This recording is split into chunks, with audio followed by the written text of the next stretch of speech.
Lord, the entire state. What time did the vandalization of the hospital take place? Lord, midnight. It's at midnight, my lord. I thought my 7,000 learned people. trainee doesn't want to politicize the matter, Malad. Why is he saying all this? Now, Let's- why this is, my lord, important? We should be called upon. We'll tell you what happened. Mr. Solicitor, what we'll do is that we'll... One more aspect. Lord, and my lord, again, my learned friend may feel that this is, my lord, but this is directly related to the issue in question. Lord, the West Bengal has an in-charge DIG. In-charge DIG, Director General of Police, who is already being charged and being considered by your lordships for having fabricated or otherwise dealt with the evidence in Sharda scam case. Lord, your lordship's Calcutta direction police in doesn't come under Mr. DGP. Calcutta police doesn't come under DGP. Why are you saying all this? What this has to do Lord, there? Director Kolkata General police. of Police This has nothing is to an do with in-charge What is DGP. all this? Charge Lord, it out. let someone else be the This is in-charge. what is happening. Let them choose. But not the man who is already accused This is the kind of having- misinformation we are having, Malad. This is missing. And This is nothing to do. This is a Nothing to do. only a minute.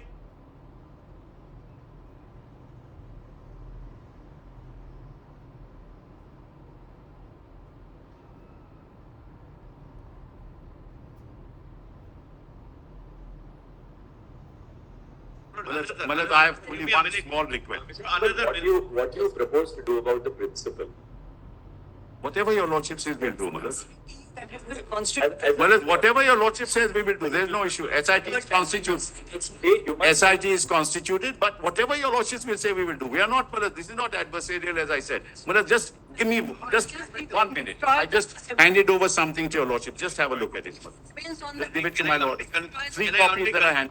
All right, Mr. Sibal, we'll just hear the solicitor for a minute. He just wants a minute. All right. Then we- Lord, I just, Lord, I want this, Lord. Your Lordship, Lord, may I an just submit? in-charge DG who is already a tainted officer in an affidavit filed before this court should be replaced by any other in-charge DG of their choice. Malad, just have this. So another We have one. we have set out what is in the media and we have set out the reality. So share it with For all of us. we will share it, don't worry. No. Kolkata police informed the family members that the present case was They a are case in of a suicide. denial. False. No, False. another aspect. At no Lord, time ask did the police judge- give this information. Basically, what we propose to do is, we'll indicate what the broad parameters of our intervention in this matter consists of. We'll just pronounce it very shortly. The one thing, Mr. Sibal, we are very, very concerned. Let not the power of the state of West Bengal be unleashed on peaceful protesters. I give to your, Lord, we have why- videos of all that happened. People, whether they are doctors, civil society, lawyers, people who are protesting, so long as there is no act of destruction of... We have videos. We agree. Let there not be the power of the state unleashed Agree. on peaceful protest. Manoj, I agree, and that has not happened. 1 second. We have videos which we have placed, which will place before your lordship. And Manoj, what happens is political parties get into the act, and this is what happens. People who are taking to the media to communicate their views. Yes. Let us deal with them with a great deal of... I agree. It's a time of national catharsis. Look at the girl, don't be in denial. Because now, for example, they say pelvic and collarbone was broken. False. Postmortem doesn't say that. Lordship, state and the center, they'll keep arguing. Fair. CBI is investigating it. Yes. We will ask for a report from the CBI. Now, what we propose to do is, Just- 1 second. Just one second. This must stop. We are in charge of the proceeding. We have heard Mr. Solicitor. We have heard Mr. Sibal. If we start hearing all the interveners, there'll be no end to it. Lordship, Please have some patience. We are going to now tell you what we are proposing to do. We are not disposing of the case, but let's allow us to at least pronounce what we intend to do. All right. This is the list of acts. Would you not say just On, a minute? on 9 August 2024, a 31-year-old postgraduate doctor at R.G. Kar Medical College Hospital, Kolkata, who was in a 36-hour duty shift, was raped and murdered inside the seminar room of the hospital. As horrific details have emerged in the course of media reportage, the brutality of the sexual assault and the nature of the crime have shocked the conscience of the nation. The name and graphic images of the deceased have been widely circulated on social media without regard to her privacy or dignity. Writ petitions were instituted before the Calcutta High Court seeking, among other things, a court-monitored investigation of the crime and the conduct of the hospital authorities, including the role of the principal of the medical college and other officials by a special team of investigating officers. It has been alleged that the parents of the deceased were initially informed that their daughter had committed suicide. They were permitted to see the dead body after several hours, and a first information report in regard to the murder was registered belatedly by the police after several hours. By its order dated 13 August 2024, the High Court transferred the investigation to the Central Bureau of Investigation. Following the incident, agitations and protests were called by doctors' associations, student bodies, and civic groups across the country. On the eve of Independence Day, several areas in Kolkata saw protests spurred by the Reclaim the Knife campaign. At 12:30 a.m. on 15 August, when a protest was underway at the hospital, a large mob assembled at the premises of the R.G. Medical College Hospital and vandalized the emergency ward and other departments of the hospital. Following the acts of wanton disruption and vandalism, the Indian Medical Association, a private and voluntary organization of doctors in India, called for a nationwide withdrawal of medical services except emergency services for 24 hours on 17 August 2024. In the aftermath of the brutal incident and the demonstration which followed, the state government was expected to ensure the deployment of the state machinery to prevent a breach of law and order. It was all the more necessary to do so since investigation of the crime which took place in the precincts of the hospital was underway. We are unable to comprehend how the state was not prepared to deal with the incident of vandalization of the premises of the hospital. Nationwide protests following the brutal incident in R.G. Medical College Hospital have brought the issue of the lack of institutional safety for doctors to the forefront. Medical associations have consistently raised issues of the lack of workplace safety in healthcare institutions. Medical professionals, in the performance of their duties, have been unfortunate targets of various forms of violence. Hospitals and medical care facilities are open throughout the day and night. Medical professionals, doctors, nurses, and paramedic staff work round the clock. Unrestricted access to every part of healthcare institutions has made healthcare professionals susceptible to violence. Patients of relatives in anguish are quick to attribute untoward results to the negligence of medical professionals. Such allegations are immediately followed by violence against medical professionals. In May 2024, two on-duty doctors were allegedly attacked by relatives of a patient who died during treatment in a hospital in West Bengal. In another incident in May 2024 in Bihar, following the death of a 25-year-old pregnant patient, a nurse was allegedly pushed off the first floor of the building by the kin of the patient. In August 2024, a final year resident in a hospital in Hyderabad was allegedly assaulted by a patient's attendants after the patient died due to medical conditions. These incidents of violence are a few among the many that have been unleashed against members of the medical community in the recent past. They are portents of a systemic failure to protect doctors, nurses, and paramedical staff in the confines of hospitals. With few or no protective systems to ensure their safety, medical professionals have become vulnerable to violence. With the involvement of systemic issues for healthcare across the nation, this court has had to intervene. Women are at particular risk of sexual and non-sexual violence in these settings. Due to ingrained patriarchal attitudes and biases, relatives of patients are more likely to challenge women medical professionals. In addition to this, female medical professionals also face different forms of sexual violence at the workplace by colleagues, seniors, and persons in authority. Sexual violence has had its origins even within the institution, the case of Aruna Shanbag being a case in point. There is a hierarchy within medical colleges, and the career advancement and academic degrees of young professionals are capable of being affected by those in the upper echelon. The lack of institutional safety norms at medical establishments against both violence and sexual violence against medical professionals is a matter of serious concern. While gendered violence is the source of more malevolent manifestations of the structural deficiencies in public health institutions, The lack of safety is of concern to all medical professionals. Preserving safe conditions of work is central to realizing equality of opportunity to every working professional. This is not just a matter of protecting doctors. Their safety and well-being as health providers is a matter of national interest. As more and more women join the workforce in cutting-edge areas of knowledge and science, the nation has a vital stake in ensuring safe and dignified conditions of work. The constitutional value of equality demands nothing else and will not brook compromises on the health, well-being, and safety of those who provide health care to others. The nation cannot await another rape or murder for real changes on the ground. Several states, such as Maharashtra, Kerala, Karnataka, Telangana, West Bengal, Andhra Pradesh, and Tamil Nadu, have enacted legislation to protect healthcare service professionals from violence and damage to property. All these enactments prohibit any act of violence against medical professionals. The offence is non-bailable and punishable with 3 years of imprisonment. However, these enactments do not address the institutional and systemic causes that underlie the problem, and enhanced punishment without improving institutional safety standards falls short of addressing the problem effectively.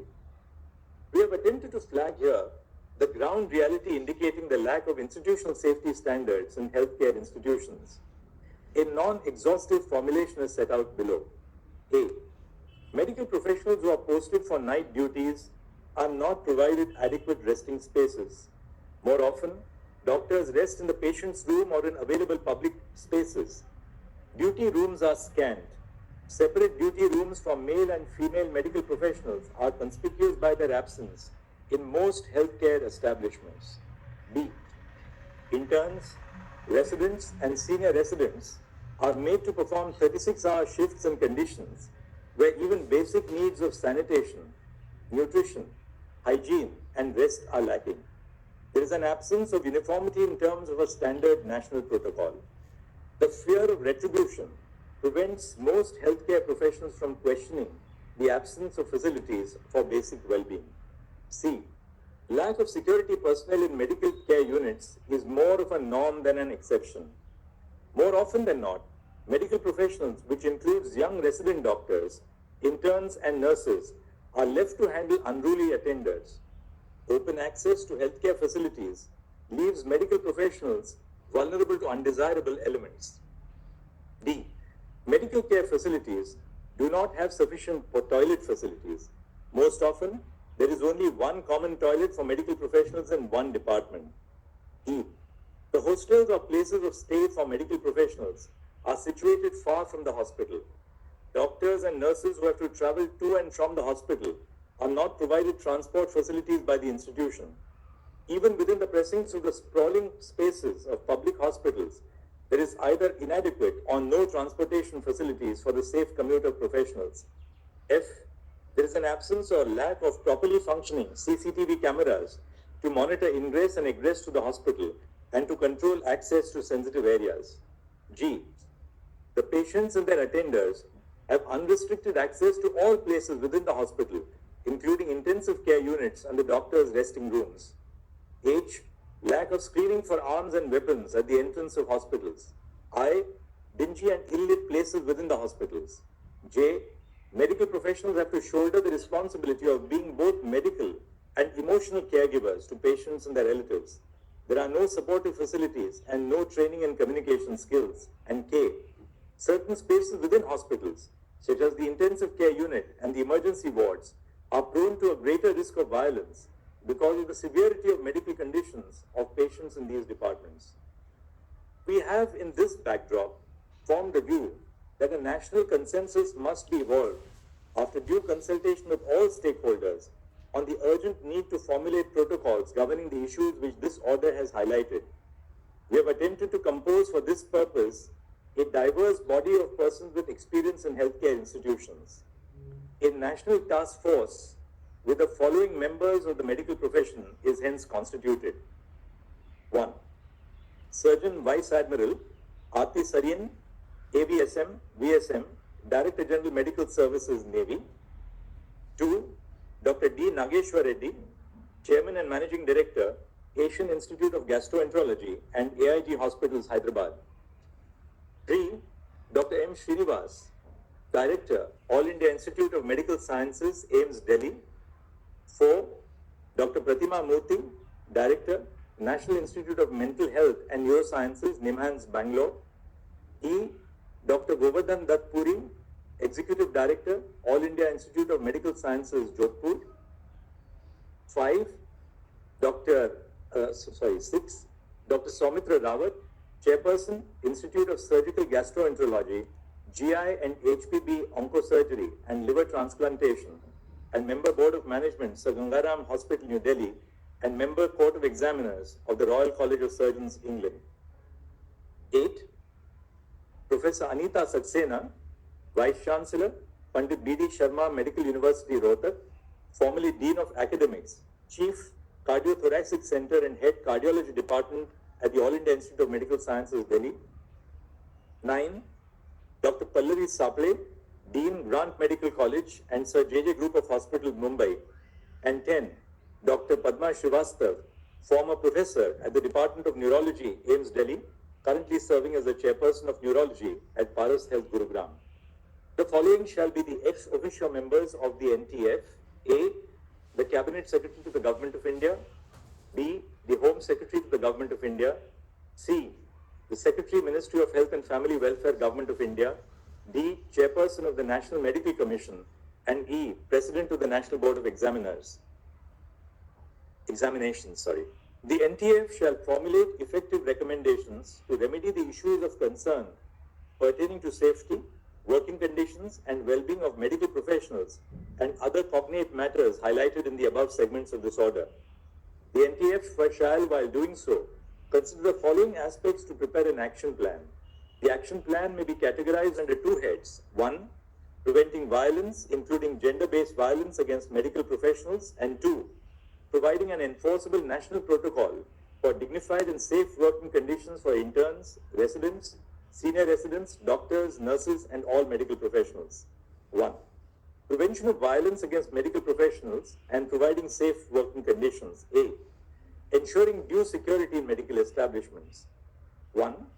Triaging departments and places within the hospital based on the degree of volatility and the possibility of violence. Areas such as emergency rooms and intensive care units are prone to a greater degree of violence and may possibly need additional security in place to deal with any untoward incident. 2. A baggage and person screening system at every entrance of the hospital to ensure that arms are not carried inside the medical establishment. 3. Preventing intoxicated persons from entering the premises of the medical establishment unless they are patients. And 4. Training security personnel employed at hospitals to manage crowds and grieving persons. B. Infrastructural development. 1. Provision of separate resting rooms and duty rooms in each department for A. Male doctors, B. Female doctors, C. Male nurses, D. Female nurses, and E. A gender-neutral common resting space. The room must be well ventilated, have sufficient bed spaces, and provide a facility for drinking water. Access to these rooms must be restricted through installation of security devices. 2. Adopting appropriate technological intervention to regulate access to critical and sensitive areas, including through the use of biometric and facial recognition. 3.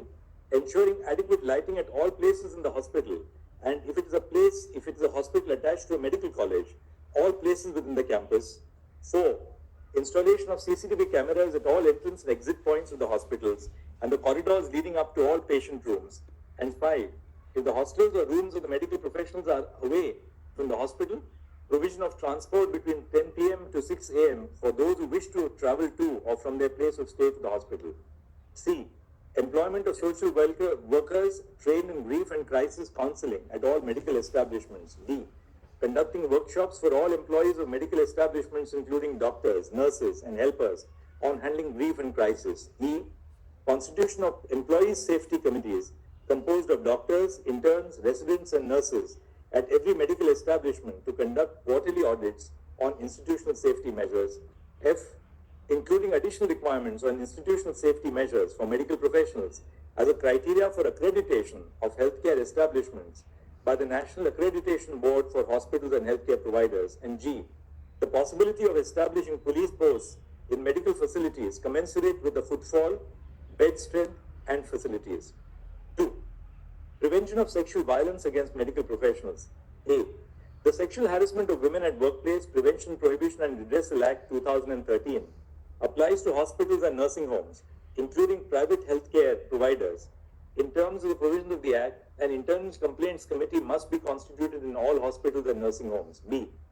The duties of an employer listed under Section 19 of the Sexual Harassment of Women at Workplace Act 2013, which includes organizing sensitization programs and providing a safe working space, must be discharged.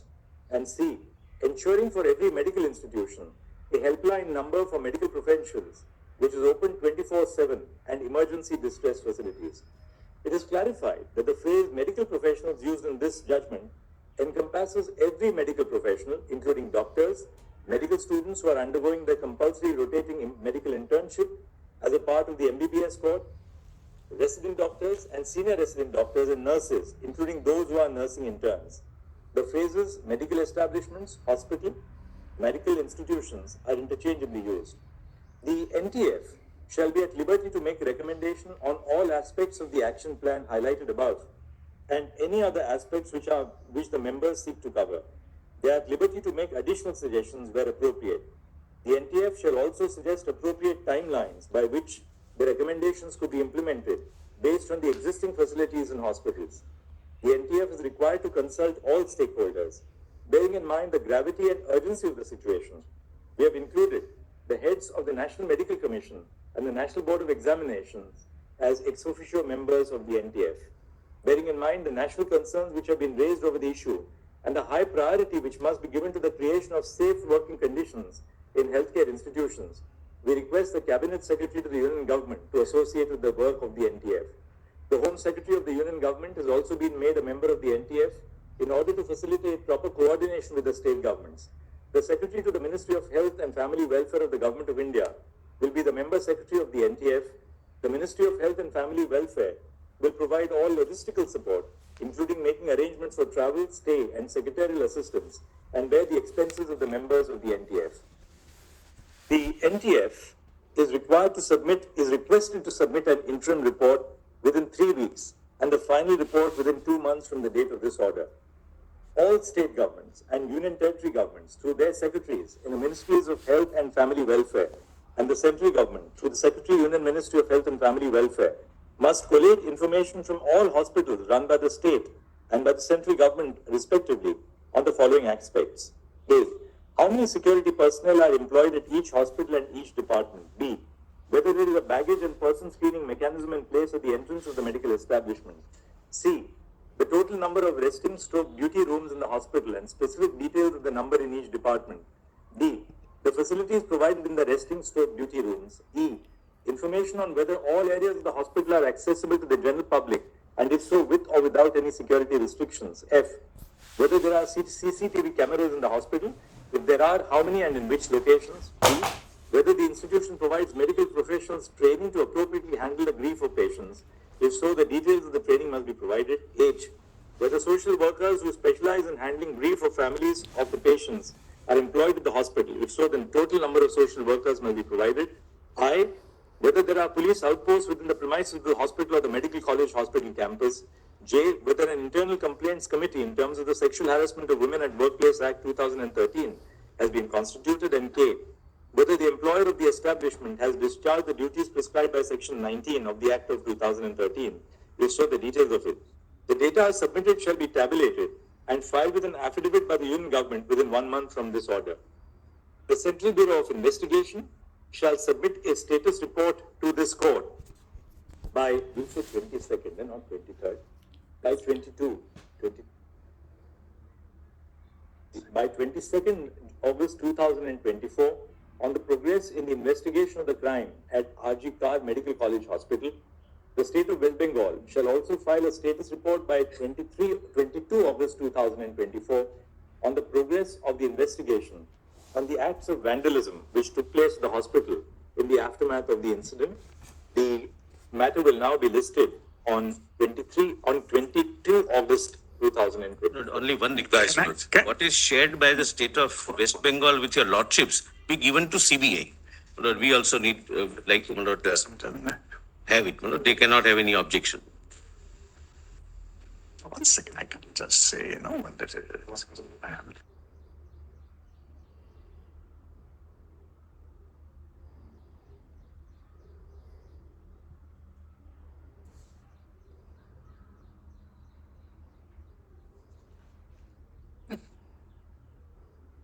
But what is shared by My lord, can I just add one thing, my lord? only what is shared?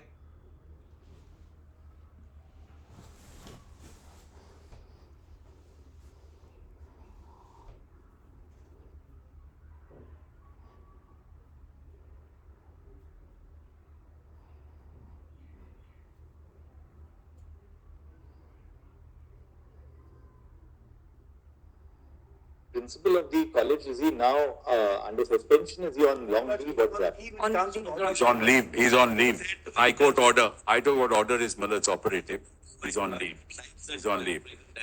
There's an SIT constituted also. For all kinds of things. My lord, can I? Lords, I would. Anywhere, right? No. But can I add one That's thing? why I said, Millard, whatever your lordship says, we'll abide by it. That's not enough. Whatever is shared, My- your lordships, Lord, the CBI must be given.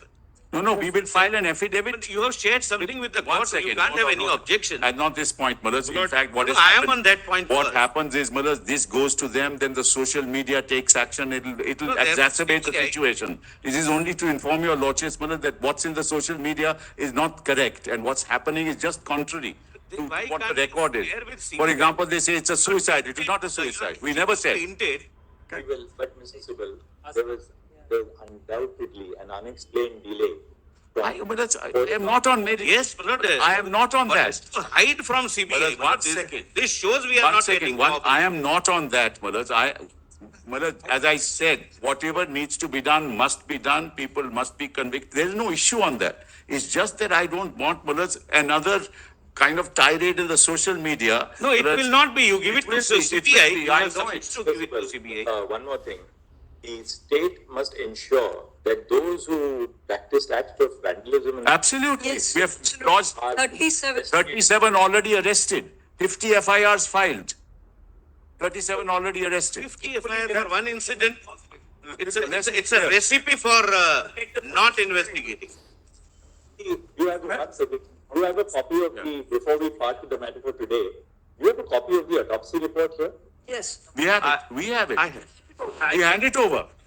Yes. My lord, in the meantime, can I add one Lord, thing? again request, Lord, if your lordships have seen something your lordships have, Lord, the CBI must be given, it will remain, Lord, confidential. But we must cross-check what is given to Lord, your lordship. This, the resistance shows that there is a lack of No, cooperation. obviously there is a lack of faith.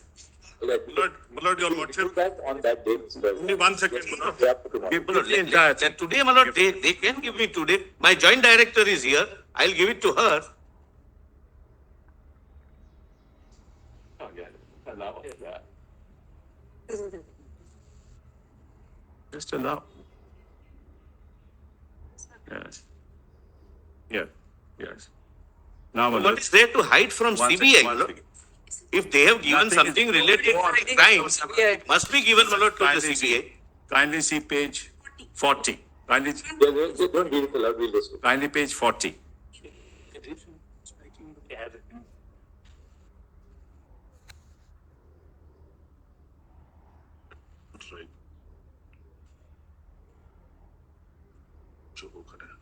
Ticket को बोलो काम शुरू करें